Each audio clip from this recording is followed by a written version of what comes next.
welcome to Pantheon of the Geeks. This is something completely new for me. I'm going to be doing a Clare's Book Corner. So for our first book corner I'm going to be reviewing ARCHAON Everchosen, written by Rob Sanders, and also ARCHAON Lord of Chaos, again written by Rob Sanders. It's a two-part book series, obviously all about ARCHAON. And it's about how he becomes the Lord of Chaos, Lord of the End Times, whatever you want to call him. So in the first book, I won't do any spoilers because there's loads going on in both books. ARCHAON, basically his real name was Deirdrick Castner, and he was a knight, a Sigmarite knight. And in the books it details of how he becomes a Sigmarite knight and how he falls gradually into chaos. It details ARCHAON's birth and who his father is, which obviously everyone knows is Be'lakor. And Be'lakor's idea for ARCHAON is that he will create this man who will become the Everchosen. Be'lakor's pretty annoyed at having to always crown the Everchosen because he wants to be the favourite of the gods. So he concocts this plan that he'll create a child, a man, who will become the Everchosen, and then he will infuse his spirit in that man and become the Everchosen himself. So in order to do this, he basically writes a book of prophecies called the Liber... Now, excuse me for this, I might get this wrong. Celestior, it's called, the Liber Celestior, written by Battista Gaspar Necromundo. And Be'lakor appears to Necromundo and gives him all these prophecies and everything and what he wants him to write down. And during ARCHAON's early years as Deirdrick Castner, he happens to come upon this Sigmarite priestess called Giselle, who has this tomb, this book, and she says, oh, I have to get it to, you know, a learned man, I have to give it to a priest or someone who's true of Sigmar and all this lot. And Deirdrick's going around with this priest called Father Dagobert, who looked after Deirdrick when he was younger, and he's followed Deirdrick around. And he reads the book and he tells Deirdrick, ARCHAON, all about this prophecy. So this book basically sets ARCHAON's path, if you will. He sets foot to path and becomes so enamoured with this book, and so I'm going to play this out, this is me, this is who I'm meant to be. He decides to play it out, unbeknownst to him that his father in shadow, Be'lakor, is manipulating him like a puppet.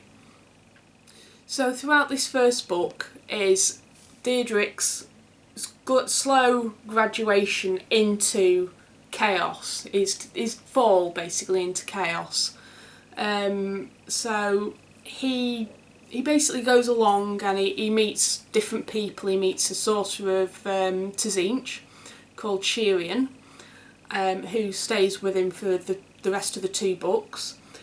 He meets his bodyguards, who I really took a liking to. There was four of them. There was Via, Dre, Zwei and Enis. And they're kind of like a winged creature, if you will, with bone swords, so like a wraith-like creature.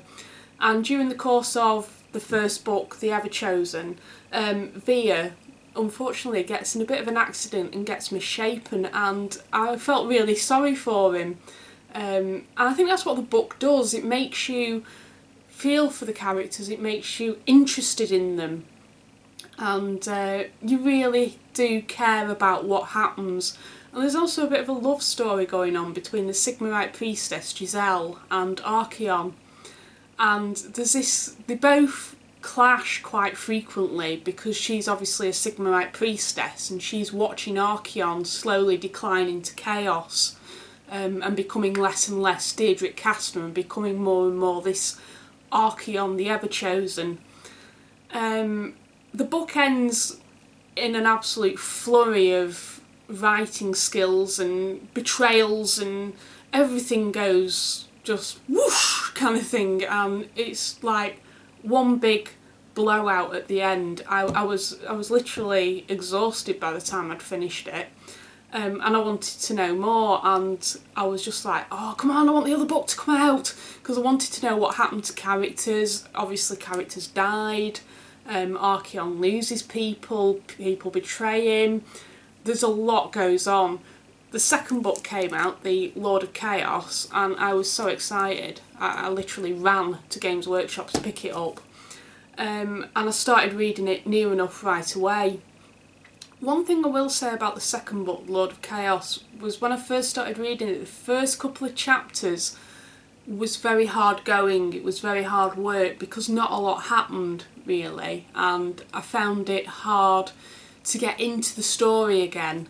Whether that was just me, whether it was just the timing or what, I don't know, but I did persevere with it, and it's well worth persevering with.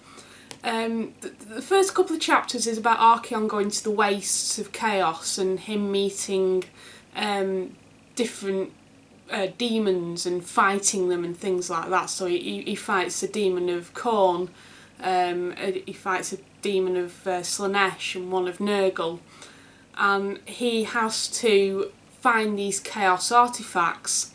He's already got some chaos artifacts, which is like the Eye of Shirian. He's also got the armour of Morcar, who was one of the first Everchosen Chaos Lords. And during this book, he finds Drogar, who is a demon horse. Although he appears to be a horse to ARCHAON, he can actually change shape, so he can be whatever he wants to be. So one minute is a horse, next minute is like a horse with wings or something, or a horse that can walk on water. He's neither one thing nor another, but to ARCHAON he appears as Oberon, which was ARCHAON's horse as Deirdre Kastner. During the course of the book, ARCHAON loses bits of his old life as Deirdre Kastner, so he loses his sword that's called Terminius, and that was his Sigmarite sword, and he loses it.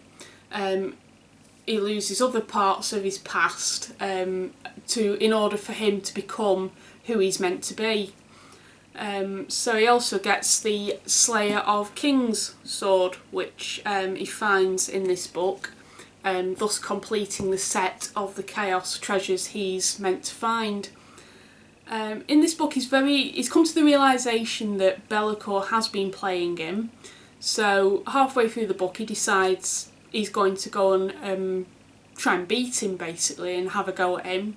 And it goes very, very wrong for ARCHAON. He doesn't manage to do what he sets out to do, and Bellicor laughs at him, has a go at him, and says basically, this is what I'm going to do, mate. Yeah, you can go and be Everchosen, you can do what you want, but once you become, crowned as Everchosen, I'm going to go bam straight into your body, and then you're just going to be a little tiny speck in my mind, and no one will ever remember you. So he's very cocky in his respect to his son in shadow, as he calls him. So ARCHAON says, okay, father of mine, father of shadow, now I know what you're going to do. I want you out of my head, I want you out of my life, and I'm going to show you. And Bellicor really does underestimate ARCHAON. And I think, to be quite honest, all the Chaos Gods underestimate ARCHAON. He's very much his own man, he's very much his own person. He doesn't give himself to any one deity, he doesn't want to, he doesn't really believe in them that much. It's just him against the world. It's him against this Liber Castellar that's been told of what he will do. He is Lord of the End Times, basically, and that's how he views himself throughout the entire book.